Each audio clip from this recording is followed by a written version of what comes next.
बाबा जय गुरुदेवजी महाराज यांचे विचार सांगून सर्व श्रोत्यांना निहाल करतील असे मी अण्णासाहेबांच्या चरणी प्रार्थना करतो। जय गुरुदेव।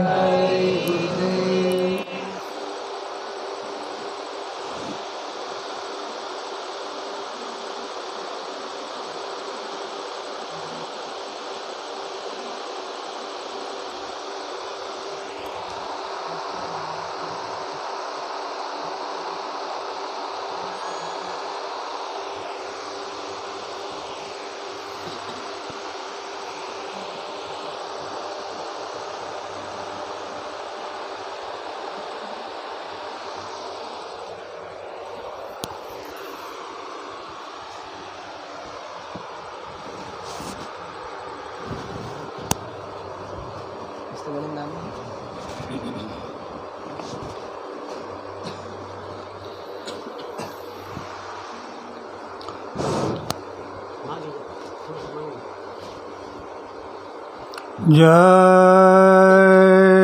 गुरुदेव। जय गुरुदेव। जय गुरुदेव नाम किसका? प्रभु का। जय गुरुदेव नाम किसका? प्रभु का। ये नाम नहीं इंसान का, ये नाम है भगवान का। तो प्रेम से बोलो जय गुरुदेव। जय गुरुदेव।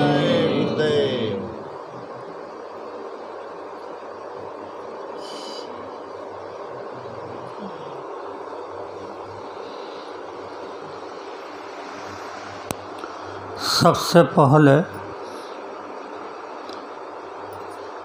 योग परिवर्तक परम संत बाबा जय गुरुदेव जी महाराज इनके चरणों में शत कोटि प्रणाम करता हूँ। साथ ही साथ जिसने यह त्रिलोक की रचना बनाई उस ईश्वर को प्रणाम, उनके दृश्य अदृश्य शक्तियों को प्रणाम और यहाँ पर उपस्थित इस कामतवाड़ी गांव के सभी सज्जन भाई और बहनें, अगल बगल से आए हुए सत्संग प्रेमी भाई और बहनें, सबको प्यार भरा जय गुरुदेव। प्रेमियों, पहले एक बात सुना दूँ। इस धरती के ऊपर कुछ जीव ऐसे होते हैं कि मरने के बाद भी तकलीफ़ देते हैं और कुछ जीव ऐसे होते हैं कि मरने के बाद भी जीवों को कुछ लाभ कराते हैं। तो हमारे हीरामन भाई इन्होंने शरीर छोड़ा। निमित्त उनका 10 विधि कार्यक्रम का है, पर आए हुए लोगों को सत्संग का लाभ हो रहा है। ऐसे ही एक गांव में एक व्यक्ति थे, उनके ज़िंदगी भर उन्होंने पूरे गांव वालों को त्रास दिया, तकलीफ़ दिया। अब जब मरने का वक्त आया तो उसके कुछ दिन पहले उन्होंने अपनी पत्नी से कहा कि अगर मैं मरूंगा तो तुम एक काम करना, जैसे भी मेरी अर्थी उठाई जाएगी तो पुलिस स्टेशन चले जाना और वहाँ जाकर पुलिस को खबर देना कि गांव वालों ने मेरे पति को तोड़ डाला, काट डाला। उसने ध्यान में रखा और लोगों को ये बताया कि देखो, मैंने ज़िंदगी भर अच्छा काम नहीं किया है तो बुराई काम किया है, तो तुम एक काम करना, जब मैं मरूंगा तो मुझे अपने गांव की बाउंड्री पर ले जाना और वहाँ मेरे टुकड़े टुकड़े करके जला देना। लोगों ने कहा ठीक है, ये थोड़ा जानकार है, बता रहा है तो ऐसे ही करेंगे। जब वो मर गया, उसको लेकर खेले तो इधर ये उनकी पत्नी सीधी पुलिस स्टेशन, और वहाँ जाकर के कह दिया कि गांव वाले मेरे पति को लेकर के गए, वो मारने वाले हैं।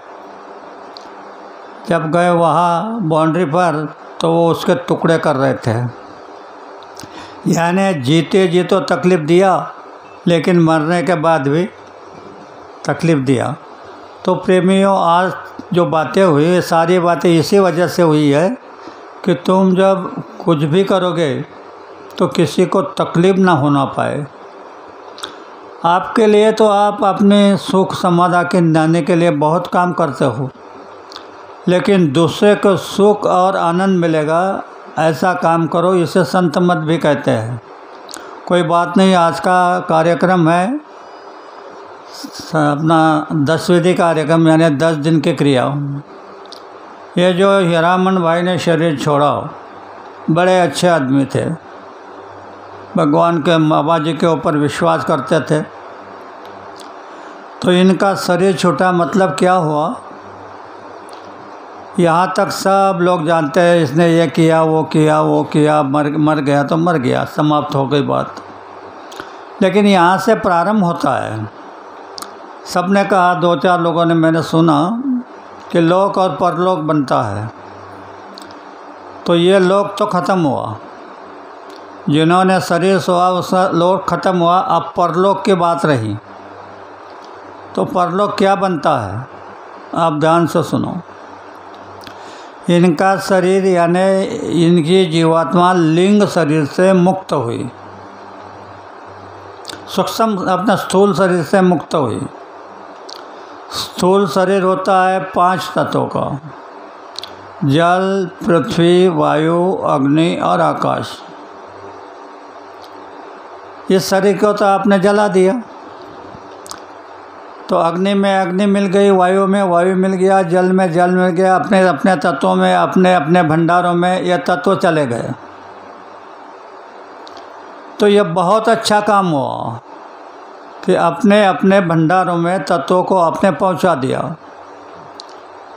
अभी आगे 3 शरीर है, उसमें का एक लिंग शरीर, ये 17 तत्वों का है, और इसे भोग शरीर कहते हैं।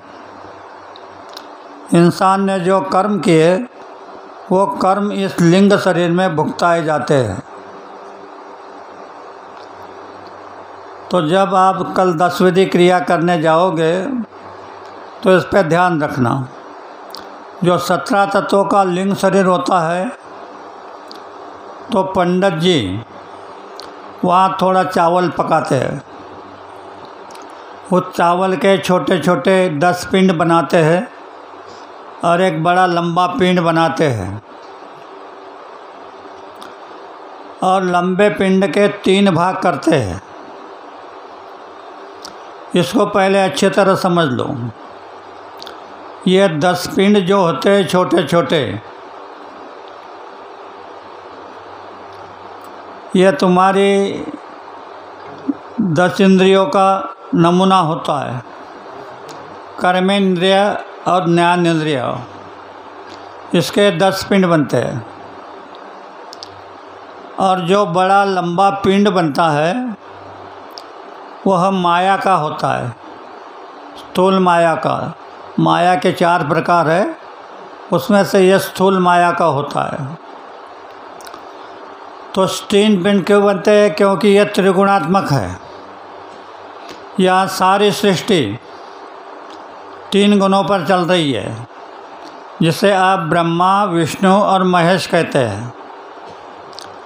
वे ब्रह्मा, विष्णु और महेश के अंश आपके अंदर में है। वो है 3 गुण, रजोगुण, सतोगुण, तमोगुण, ऐसे 3 प्रकार के गुण हैं। तो ये गुण 1-1 घंटे में बदलते रहते हैं। इसलिए इंसान कभी अच्छी बातें करता है, कभी बुरी बातें करता है, अलग अलग बोलता है। तो ये लंबे पिंड के 3 टुकड़े करते हैं और उसमें वो 10 पिंड मिला देते हैं। यानी इस माया के अंदर माया से प्राप्त हुए जो ये है अपने कर्म, ये तत्व शरीर के, वो उसमें मिला देते हैं। और पंडित जी कहते हैं कि इनको नदी में फेंक दो, पिंडदान कहते हैं। तो वो फेंकते हैं ऐसे नहीं, क्योंकि रास्ता उधर जाने का उल्टा है। अब इस बात को अच्छी तरह समझो। 10 इंद्रियों के 10 पिंड हो गए। लंबा पिंड माया का हो गया, उसके 3 भाग यानी 3 गुण हो गए। इन 3 गुणों को, 10 इंद्रियों को वहाँ तुमने समर्पित कर दिया। तो ये कार्य जब होता है वहाँ यह समझना चाहिए पिंडदान करने वालों ने कि मेरे पिता को, मेरी माता को, मेरे भाई को, जो भी होंगे वह लिंग शरीर से मुक्त हो जाए। इसलिए ये अनादिकाल से चलते आ रहा है। धीरे धीरे धीरे धीरे इसमें लोप होने लगा। और अब पंडित जी इतना ही पूछते हैं कि तुम्हारे माता पिता कौन, तुम्हारे पिता के पिता कौन, तुम्हारे पिता के पिता कौन, माता कौन, माता की माता कौन, ये पूछते हैं। इसकी कोई ज़रूरत नहीं। ये लिंग शरीर में बंद है, इन लिंग शरीर को और ये माया में लिप्त है। इससे अलग होने के लिए ये क्रिया की जाती है। आप जब कल 10 विधि क्रिया करने जाओगे तो ये हेतु अंदर रखना कि हम हमारे पिता को लिंग शरीर से मुक्त करना चाहते हैं।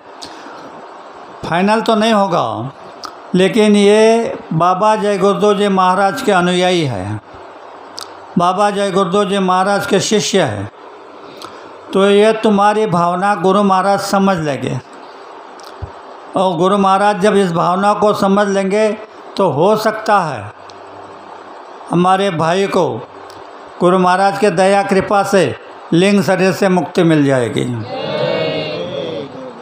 और जब लिंग शरीर से मुक्ति मिल गई तो सारे बहुत कुछ चिंता जो है वो ख़त्म हो जाएगी। क्योंकि लिंग शरीर में इतनी तकलीफ़ है। उनका पेट होता है इतना बड़ा और मुंह होता है सुई के नोक के बराबर।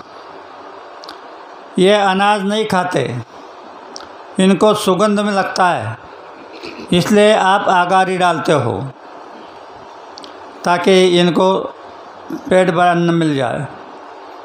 सुगंध पूरा न मिलने के कारण अभी भी समाज ने बहुत कुछ बातें आपको ऐसे विधिवत समझाई कि भाई कुछ ऐसा होता है, बच्चे मानते नहीं, घर में यह होता है, या तुम अपने जानवर जो होते हैं उनको कसाई को बेच देते हैं, यह करते हैं, उनको तकलीफ़ होते है, वो चिड़चिड़े बन जाते हैं।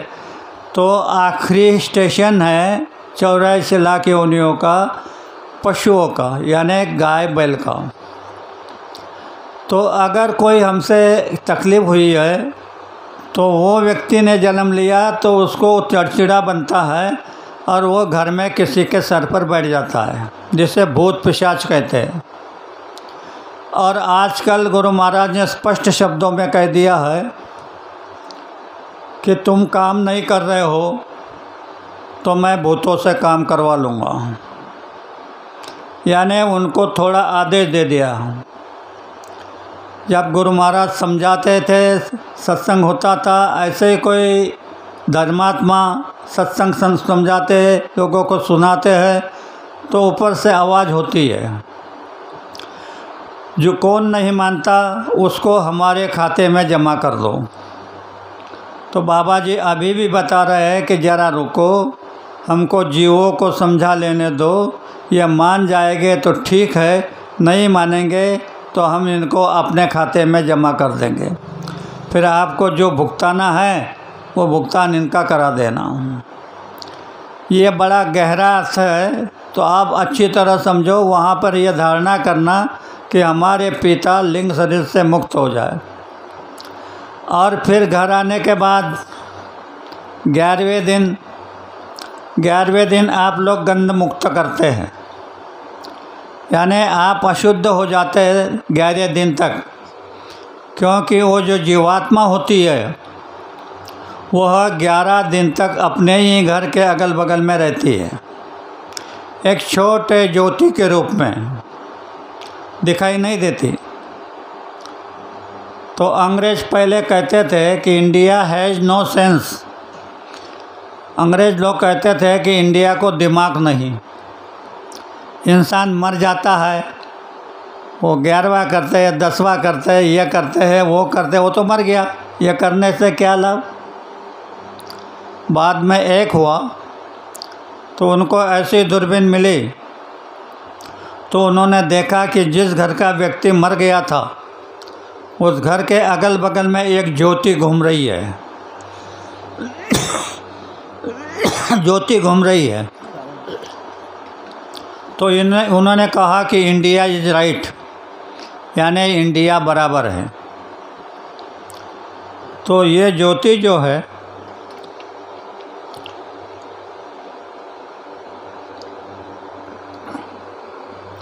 ये ज्योति अभी यहाँ पर हाजिर है, यानी हीरामन दादा की आत्मा आज यहाँ पर हाजिर है। उनको यह सत्संग मिल रहा है, वो सब समझ रही है। तो यह सत्संग का अर्थ कितना बड़ा है, कितना बड़ा लाभ है, आप समझ लो कि मृतक आदमी सत्संग को सुनता है। इसका थोड़ा सा उदाहरण आपको बता दूं। हमको गारोदा गांव में कार्यक्रम के लिए बुलाया हूँ प्रेमराज अप्पा ने। उस समय हमारे पास में गाड़ी न थी, कुछ न थी, बैलगाड़ी से जाते थे या तो पैदल जाते थे। तो पैदल गए, सब लोग थे, पिताम्बर दादा थे, मैं था, हमारे अगल बगल के सारे सत्संगी थे। सब लोगों को बुलाया था, दिन भर खाना चलता रहा, गांव वाले मिलकर। शाम के लगभग 5 बजे जलगांव से संदेश आया, वहाँ के एक बड़े आदमी, उनकी माँ का देहांत हो गया।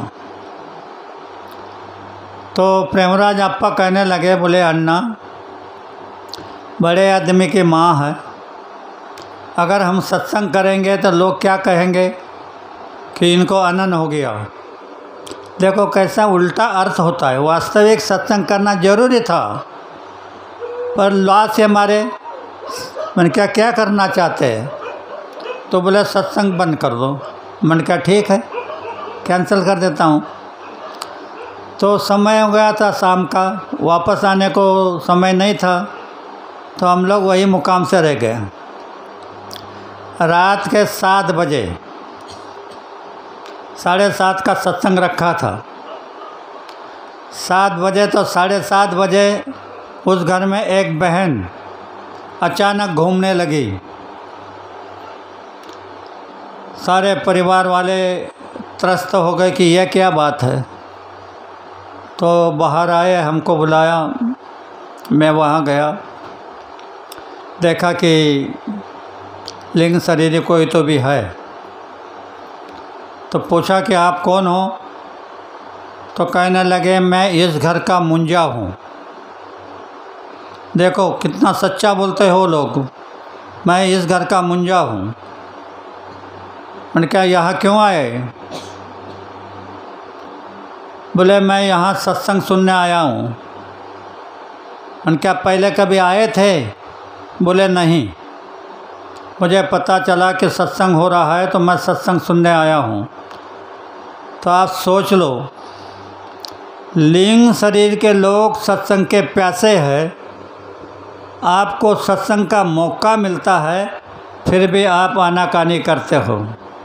इसका मतलब क्या है कि आपको उसका ज्ञान नहीं है कि सत्संग में जाने से क्या मिलता है।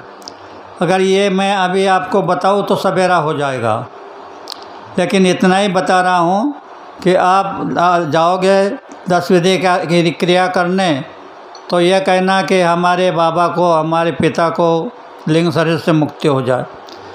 तो 11वें दिन जब आपका गंध मुक्त होता है तब तक आप मंदिर नहीं जा सकते हो, अशुद्ध हो जाते हैं, अपवित्र हो जाते हैं।